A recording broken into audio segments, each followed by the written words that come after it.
I was detained for 12 hours.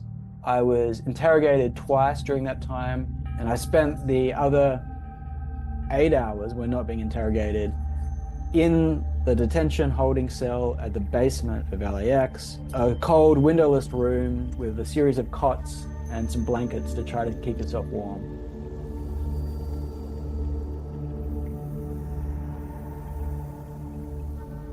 I got off the plane, I was immediately pulled into secondary processing. My phone was taken from me, my passcode was demanded on threat of deportation, and I was told there and then that the reason that I was being targeted was because of what I had written online about the protests at Columbia University.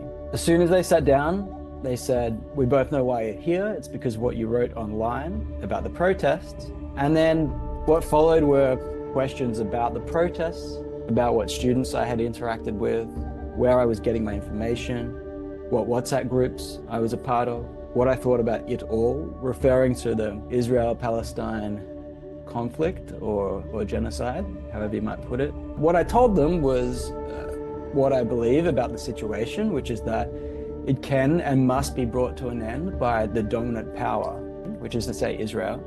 I was certainly present at many protests, but I saw myself there first and foremost as a journalist and as a writer. I did not see myself as an activist. That distinction was not of interest to Customs and Border Protection. If you contact them today, they will deny that they ever stopped me because of my political beliefs, and they will tell you that the reason I was denied entry was because I had defrauded them by failing to admit to past drug use.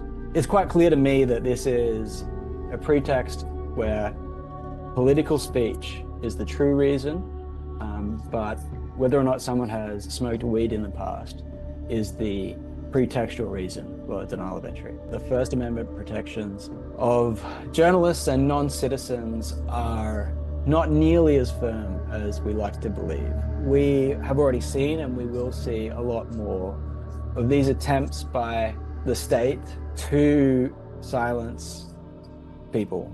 And they are able, first and foremost, to go for the least protected people, which is to say non-citizens. But I think we've already seen clear signs from the Trump administration that it would like to make its way up the chain.